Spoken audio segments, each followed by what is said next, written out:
Aston Martin could start the season already in crisis. Days before the Australian Grand Prix, with thousands of kilometers of data analyzed, Honda has admitted something no team wants to hear before round 1. The AMR26 was losing over 100 horsepower in testing, just to stop the battery from destroying itself. This is not a setup issue. It is not minor overheating. It is structural vibration damaging the heart of the hybrid system. And Australia is only days away. If this upgrade package works, Aston Martin survives and builds a title platform. If it fails, the entire new Honda project could collapse before the season even begins. Honda has now broken its silence. They are bringing emergency reinforcements, revised energy maps, and a partially redesigned cooling concept to Melbourne. But here is the real question. Is this a performance upgrade, or a survival kit? Because what happens in Australia will not just define the first race. It could define the entire season. And the most important detail, the one that explains why internal tension is rising right now, is something almost nobody has connected yet. Subscribe now, because once you hear it, you will understand why this weekend changes everything. Pre-season testing was supposed to be controlled, measured, quiet progress behind closed garage doors. Instead, Bahrain exposed something Aston Martin did not want the world to see. The AMR26 was not just inconsistent. It was unstable at its core. On paper, the concept looked aggressive. Ultra-tight packaging, minimal body volume, a rear end sculpted to perfection. But once the car hit the track, something felt wrong. Engineers noticed unusual vibration traces in the telemetry. Not dramatic at first. Subtle oscillations at specific engine speeds. Then the battery data started to fluctuate. Voltage irregularities. Temperature spikes during aggressive deployment cycles. And here is where everything escalated. When Alonso pushed during a heavier run, the system entered a protection window. Honda immediately instructed the team to stop the car. Not reduce power. Not adjust settings. Stop. Because the battery pack was showing early signs of structural stress linked to vibration resonance. That changes the scale of the problem completely. This is not about cooling alone. It is about frequency matching between the V6 engine and the chassis architecture. When vibration frequencies align with natural structural modes, energy amplifies instead of dissipating. And amplification inside a high-density lithium battery is dangerous. So Honda did something telling. They tested multiple battery units. Different batches. Different internal builds. The problem repeated. Which means the root cause sits deeper. It is the integration. Engine. Hybrid system. Chassis stiffness. Mounting geometry. All interacting under race-level load. And here is the uncomfortable truth. Extreme packaging increases risk. Newey designed the AMR26 to be as compact as possible. Less volume. Sharper aero surfaces. Tighter cooling paths. Performance-focused. But extreme compression leaves little margin for mechanical tolerance. If vibration has nowhere to dissipate, it travels. And in this case, it traveled straight into the battery structure. That is why Honda admitted the situation is extremely challenging. Because you cannot fix structural resonance with a simple software patch. You either damp the vibration, or redesign how components are mounted. Both take time. And Australia is almost here. But this is where internal tension begins to build. Because every compromise Honda introduces to protect the battery reduces performance. Softer torque delivery. Lower energy deployment. Possible revolutions per minute limitations. All safety measures. All slower. And when one department sacrifices speed to ensure reliability, another department feels the cost. That is the silent pressure inside Aston Martin right now. Is the car too radical for its own integration? Or is the power unit not yet aligned with the aerodynamic philosophy? And this leads to the bigger question. If Bahrain forced emergency mitigation, what exactly is Honda bringing to Melbourne that can realistically stabilize this situation without destroying performance entirely? That answer is where things become even more strategic. Honda is not arriving in Australia with a miracle. They are arriving with layers of protection. And every single layer tells us how serious the situation really is. The first move is structural reinforcement. Engineers in Sakura have been running the battery mounted to a full monocoque on the dyno, not just the power unit isolated on a test bench. They needed to replicate the exact vibration environment of the AMR26. Because vibration in isolation is manageable.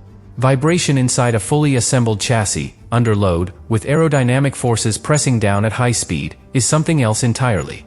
What they are testing now are revised mounting supports. Different materials with higher damping properties.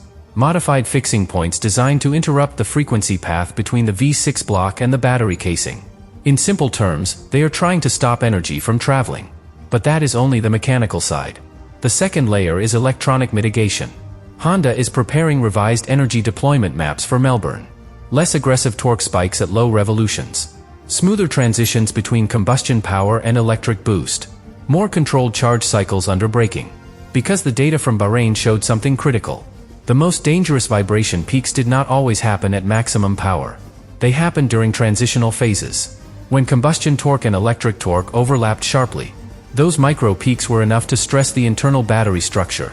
So Australia will likely see a softer hybrid response. Drivers may feel it exiting slow corners.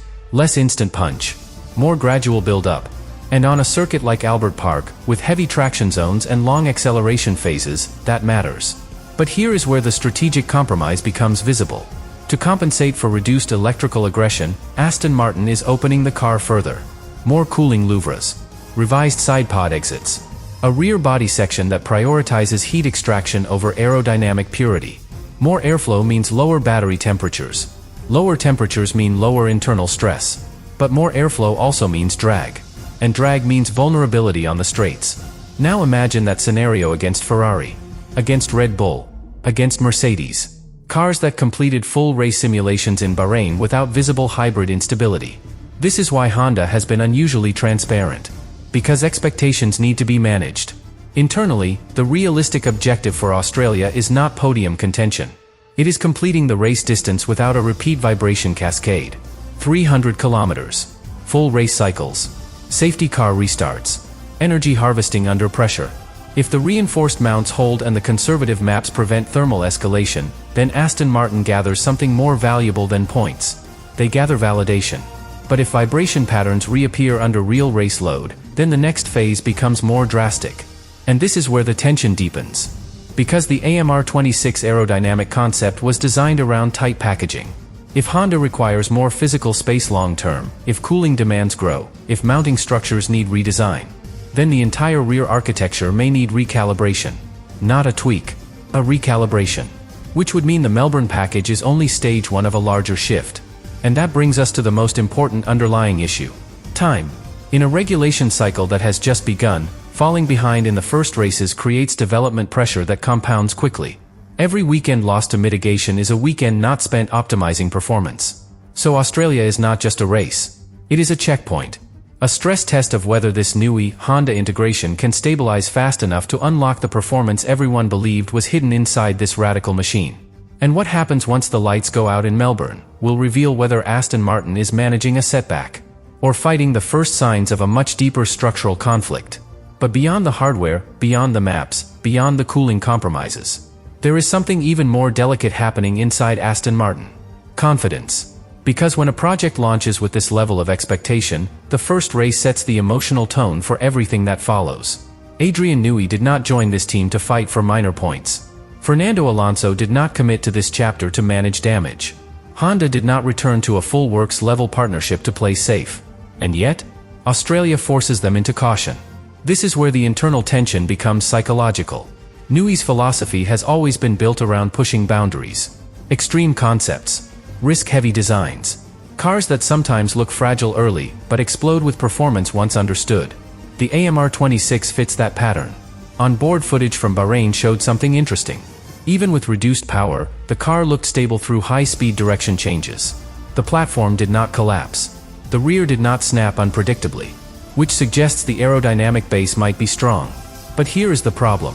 Aerodynamic strength means nothing if you cannot deploy full hybrid power safely. Modern Formula One is energy management. It is electrical efficiency. It is deployment strategy. If you soften that weapon, you reduce your ceiling. And that is what creates friction. Because from the chassis side, the message may be clear. The car has potential. From the power unit side, the message is different. The system is not yet robust enough to unlock that potential. Now imagine the conversations behind closed doors. Engineers comparing simulation data to real-world telemetry. Asking why the vibration frequencies were not predicted. Questioning whether the stiffness model of the chassis was accurate. Re-evaluating whether the extreme packaging amplified resonance modes. Nobody publicly blames anyone. But responsibility still exists. And in high-performance environments, that matters. Australia becomes more than a race. It becomes a trust test. If the reinforced battery survives. If the conservative maps complete race distance without overheating spikes. If the revised cooling prevents exponential temperature rises during aggressive recovery cycles. Then trust rebuilds. But if another failure happens on global broadcast, early in the season, under maximum spotlight, then the narrative shifts from integration challenge to structural weakness. And the championship fight does not wait for anyone. Ferrari looks organized. Red Bull looks sharp. Mercedes looks composed. They are not standing still while Aston Martin recalibrates. Which brings us to the most strategic dimension of all: development tokens and regulatory windows. Under the current framework, manufacturers with lower performance benchmarks can gain additional flexibility for upgrades. If Honda begins this cycle at a deficit, they may unlock more development opportunity than their rivals. That could become a long-term advantage, but only if the foundation survives the opening phase. You cannot develop aggressively if you are constantly firefighting reliability. And that is why Melbourne is so critical. Not because it will deliver trophies, but because it will reveal whether the emergency measures are enough to stabilize the structure of the project. 300 kilometers of real load. Full throttle sections. Energy harvest under braking. Temperature swings across an entire afternoon. No simulation can replicate that perfectly. And here is the underlying truth. Sometimes the first race of a season is not about winning. It is about proving the concept deserves to live. When the lights go out in Australia, we are not just watching lap times. We are watching whether the AMR26 can hold itself together long enough to unlock the promise everyone believed was inside it.